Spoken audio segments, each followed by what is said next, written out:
दिल्ली के एक फ्लैट में एक 29 साल की महिला पत्रकार की लाश मिली थी। कमरे का दरवाजा अंदर से बंद था, खिड़की खुली हुई, टेबल पर उसकी अधूरी रिपोर्ट पड़ी थी और फर्श पर उसका टूटा हुआ चश्मा। उसका नाम था शिवानी भटनागर।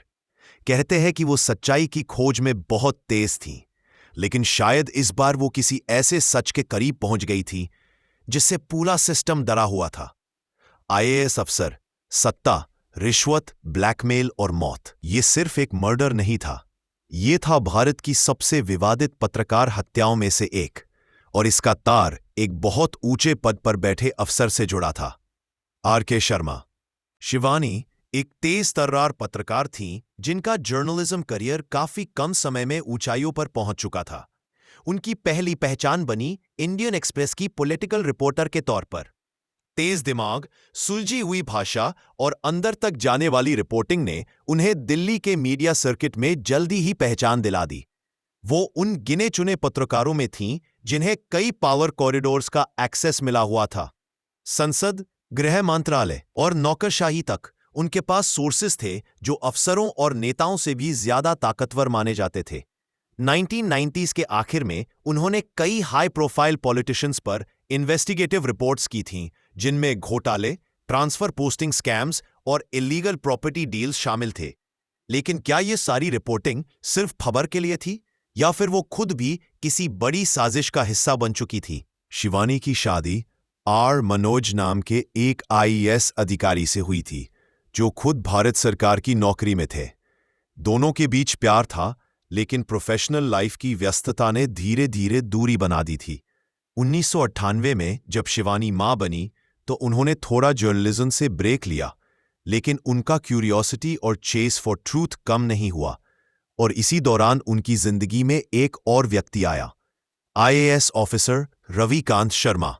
आर.के. शर्मा उस वक्त होम मिनिस्ट्री में जॉइंट सेक्रेटरी थे। उनकी छवि एक तेज, इंटेलिजेंट और सख्त अफसर की थी। उनके संपर्क पीएमओ से लेकर रॉ और आईबी तक थे, लेकिन उनके बारे में यह भी कहा जाता था कि वो जर्नलिस्ट को मैनेज करना जानते हैं, कोई दोस्ती से, कोई डर से। शिवानी और शर्मा की मुलाकात एक सरकारी डिनर में हुई थी। वहां से बातचीत शुरू हुई, फिर धीरे धीरे फोन कॉल्स और मीटिंग्स। कुछ रिपोर्ट्स के अनुसार शर्मा ने शिवानी को सरकारी फाइलों तक एक्सेस देना शुरू कर दिया था, जिससे उसकी इन्वेस्टिगेटिव रिपोर्ट्स और भी तीखी होती जा रही थी। लेकिन वहीं कुछ रिपोर्ट्स में दावा किया गया कि उनके बीच एक पर्सनल रिलेशनशिप भी बन चुका था, जिसमें पावर, मैनिपुलेशन और सीक्रेट्स का बड़ा रोल था। उस दिन शिवानी अपने फ्लैट में अकेली थीं। उनके पति ऑफिस में थे और बेटा नानी के घर। आसपास के लोगों ने बताया कि उस दिन दोपहर के करीब एक अजनबी व्यक्ति शिवानी के घर आया था। कुछ देर बातचीत हुई, फिर सब खामोश। शाम होते होते जब शिवानी ने किसी भी कॉल का जवाब नहीं दिया तो एक करीबी दोस्त ने पुलिस को सूचना दी।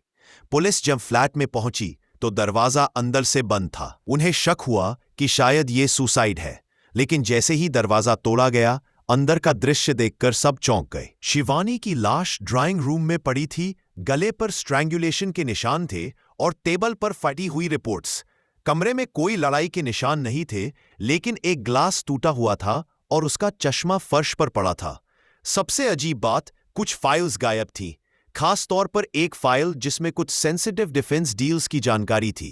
क्या यह महज हत्या थी या फिर कोई डॉक्यूमेंट्स चुराने आया था? दिल्ली पुलिस ने शुरुआती तौर पर शिवानी के पति से पूछताछ की, लेकिन उनका एलिबाई साफ था। इसके बाद कई थ्योरीज सामने आई।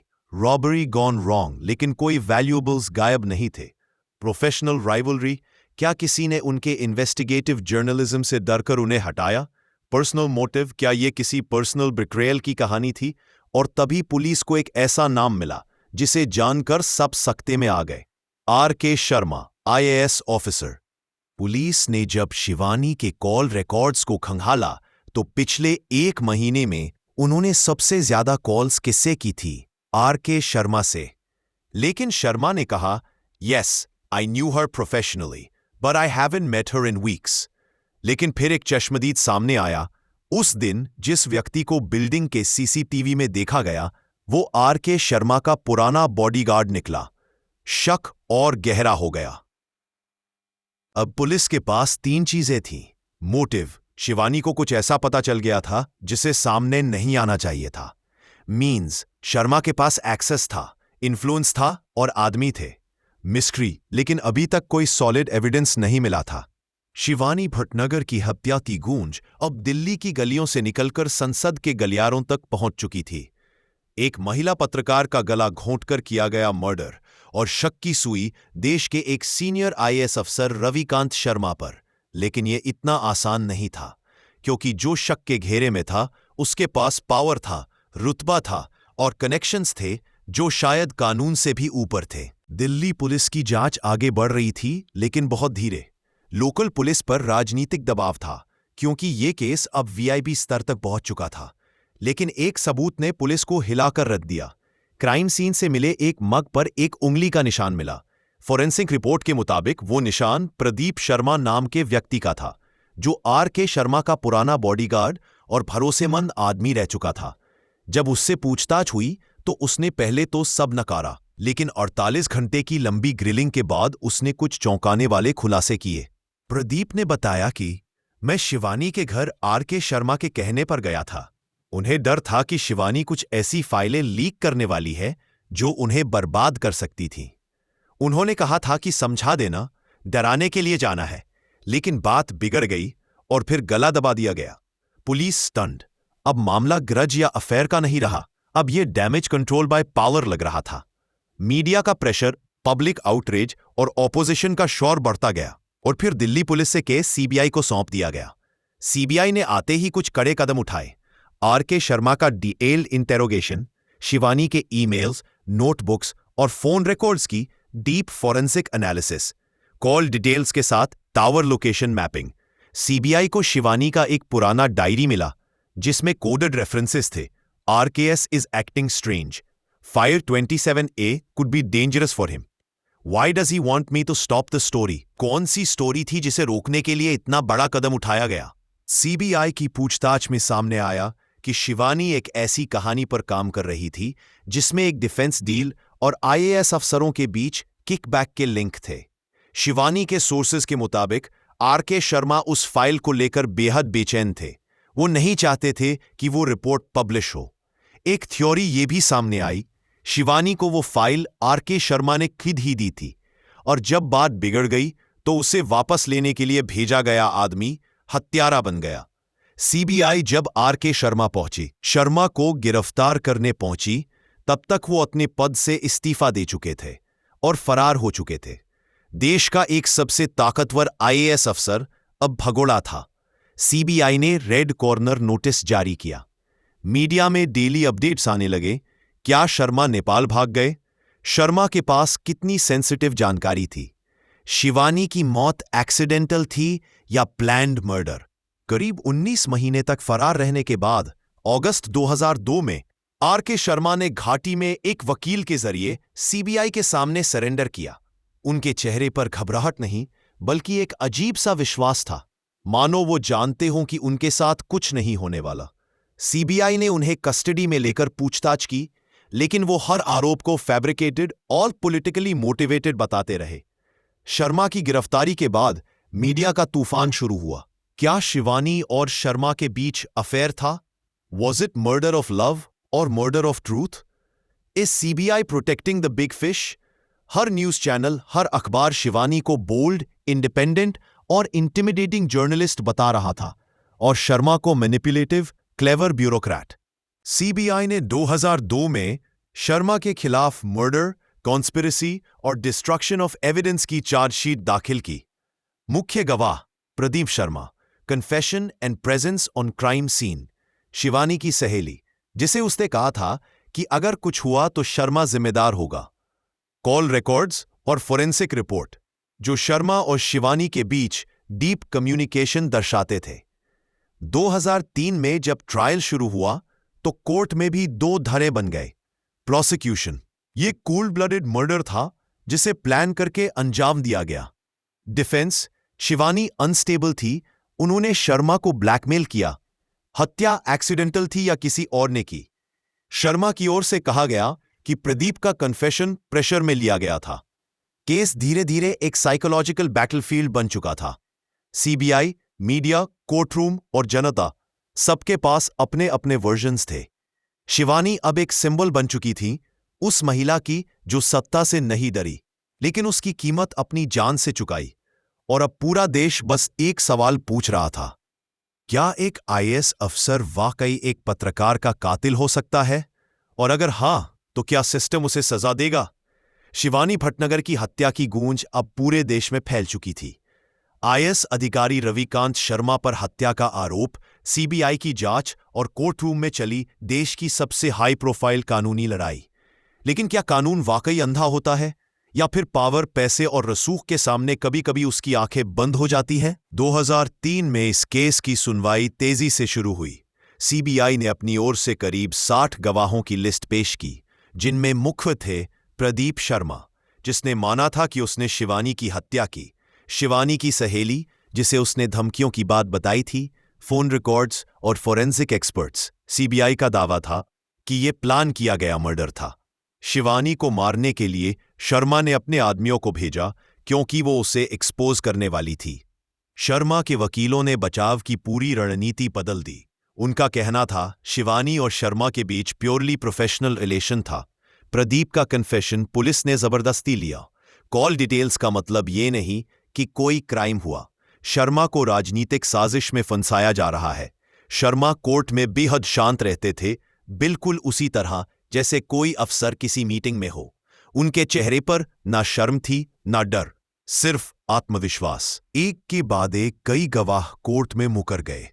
प्रदीप शर्मा ने अपने पहले बयान से पलटते हुए कहा, मुझे पुलिस ने मारा पीटा था, मैंने डर के मारे कन्फेशन किया था।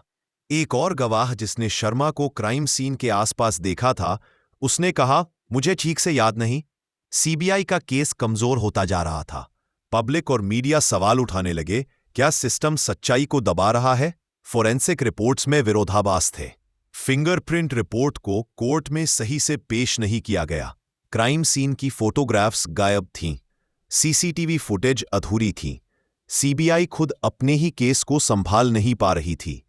कुछ लोग कहने लगे, या तो केस इंटेंशनली कमजोर किया गया, या फिर शर्मा का नेटवर्क इतना ताकतवर था कि हर दरवाजा अपने आप बंद होता चला गया। न्यूज़ चैनल्स पर डिबेट्स चलने लगी। क्या एक महिला पत्रकार को इसीलिए मारा गया क्योंकि वो सच्चाई दिखाना चाहती थी? आर.के. शर्मा का मोबाइल लोकेशन, कॉल रिकॉर्ड्स और बॉडीगार्ड की गवाही, क्या ये सब कुछ भी नहीं? सीबीआई इस केस को कमजोर क्यों कर रही है? लेकिन साथ ही कुछ मीडिया हाउसेज में शर्मा के पक्ष में स्टोरीज भी छपने लगी कि शिवानी अनस्टेबल थी, वो दबाव में थी, उनका प्रोफेशनल बिहेवियर अजीब था। विक्टिम ब्लेमिंग शुरू हो चुका था। करीब 9 साल की जांच और ट्रायल के बाद 18 मार्च 2008 को अदालत ने फैसला सुनाया। आर.के. शर्मा को हत्या, साजिश और सबूत मिटाने का दोषी करार दिया गया। साथ ही 3 अन्य लोगों को भी दोषी पाया गया, जिनमें प्रदीप शर्मा भी शामिल था। अदालत ने कहा, यह cold blooded, well planned murder था। पत्रकारिता को दबाने की कोशिश की गई।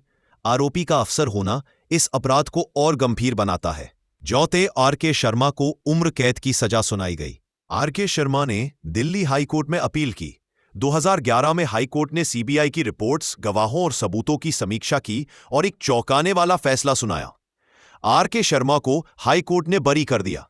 हाई कोर्ट का तर्क था, गवाहों के बयान इनकंसिस्टेंट है, सर्कमस्टेंशियल एविडेंस पर्याप्त नहीं, कन्फेशन कानून के मुताबिक वैलिड नहीं था, लोगों को विश्वास नहीं हुआ। एक महिला पत्रकार की हत्या और आखिर में मुख्य आरोपी कानूनी प्रक्रिया की कमियों के चलते छूट गया। शिवानी के माता पिता ने कहा, हमारी बेटी की मौत का कोई जिम्मेदार नहीं। क्या यही इंसाफ है? आज भी जर्नलिज्म के छात्र शिवानी भटनागर के बारे में पढ़ते हैं, लेकिन एक वार्निंग की तरह, एक डर की तरह। सत्ता से सवाल मत पूछो, क्योंकि जवाब की कीमत जिंदगी हो सकती है। शिवानी भटनागर एक ऐसी पत्रकार जो देश के बड़े नेताओं और अधिकारियों से सवाल करने का साहस रखती थी, आज खुद एक अनसुलझा सवाल बन गई है। 29 साल की उम्र में उसके पास था एक बच्चा, एक उज्जवल करियर और एक गुमनाम फाइल, जो शायद उसकी मौत की वजह बनी। 2011 में जब दिल्ली हाई कोर्ट ने आर.के. शर्मा को बरी कर दिया, तो कानून की किताबें तो शांत हो गईं, लेकिन जनता का दिल नहीं। शिवानी के माता पिता, पति, सहकर्मी सबने एक ही बात कही, अगर हत्या हुई थी तो कोई हत्यारा भी होगा, और अगर आरोपी बरी हो गया तो असली गुनहगार कौन है? क्या सीबीआई ने जानबूझकर केस कमजोर किया? क्या पॉलिटिकल प्रेशर और ब्यूरोक्रेसी की गठजोड़ ने एक महिला पत्रकार की आवाज को हमेशा के लिए दबा दिया? शिवानी को मीडिया ने कई तरह से पेश किया। कोई कहता वो बोल्ड थी, कोई कहता एम्बिशियस थी, कोई कहता सिस्टम से लड़ने वाली थी, तो कोई कहता सिस्टम का हिस्सा बन चुकी थी। लेकिन एक बात जो सब भूल गए, वो भी एक इंसान थी, एक मां, एक पत्नी, एक बेटी। शिवानी की मौत के बाद कई महिला पत्रकारों ने अपने डर खुलकर बताए। हमें अक्सर स्टोरीज से ज्यादा अपने सोर्सेस से डर लगता है। अगर हम पावरफुल लोगों के खिलाफ लिखते हैं तो हरासमेंट या थ्रेट्स आम बात है। शिवानी के साथ जो हुआ वो किसी के साथ भी हो सकता है। शिवानी की मौत ने एक नई बहस को जन्म दिया। क्या महिला पत्रकारों के लिए ये देश वाकई सुरक्षित है? क्या जब एक जर्नलिस्ट सत्ता के खिलाफ खड़ी होती है तो वो अकेली पड़ जाती है? क्या सच बोलने वालों को वाकई सजा मिलती है? शिवानी के नोटबुक्स में कई अधूरी स्टोरीज मिली थीं। उनमें कुछ हेडलाइंस अधूरी थीं, जैसे ministers PA involved in land scam, transfer postings in defence under scanner, whistle blower speaks but silenced. कौन लोग थे जो नहीं चाहते थे कि ये खबरें बाहर आए? क्या शिवानी किसी बहुत बड़े नेटवर्क को बेनकाब करने वाली थी? शिवानी के पति आर मनोज ने कभी मीडिया में ज्यादा बात नहीं की, लेकिन एक इंटरव्यू में उन्होंने कहा था, मैं हर रोज उस दरवाजे को देखता हूं जहां से वो आखिरी बार बाहर निकली थी। हमारा बेटा बड़ा हो गया है, लेकिन मां की कमी उसने हर साल महसूस की है। जब हाईकोर्ट ने शर्मा को बरी किया, कई ह्यूमन राइट्स ग्रुप्स और जर्नलिस्ट्स ने अपील की कि सीबीआई इस केस की दोबारा जांच करे, लेकिन सीबीआई ने कहा कोई नया सबूत नहीं है और पुराने गवाह मुकर चुके हैं। क्या यही है न्याय? जब सबूत गायब हो जाएं, गवाह डर जाएं और सिस्टम खामोश हो जाए। शिवानी की मौत के बाद कई पत्रकारों ने उनकी याद में कैंपेन्स शुरू की। #Justice for Shivani, Shivani memorial lecture, women in media forum और सबसे अहम, कई नई फीमेल जर्नलिस्ट्स ने शिवानी को इंस्पिरेशन मानकर इस फील्ड में कदम रखा। उनमें से एक ने कहा, हम जानते हैं कि खतरा है, लेकिन अगर शिवानी ने हार नहीं मानी तो हम भी नहीं मानेंगे। दोस्तों, अगर आप भी इस केस से जुड़ पाए, तो उस कहानी ने आपको अंदर तक झंझोड़ दिया, तो वीडियो को लाइक करना ना भूले। और हां, ऐसे ही असली, सच्ची और दिल को छू जाने वाली कहानियों के लिए हमारे चैनल को सब्सक्राइब जरूर करें। आपका एक सब्सक्राइब हमें और ऐसी कहानियां लाने के लिए हिम्मत देता है। मिलते हैं अगले केस के साथ। तब तक के लिए सेफ रहिए, सतर्क रहिए और याद रखिए, सच कभी छुपता नहीं।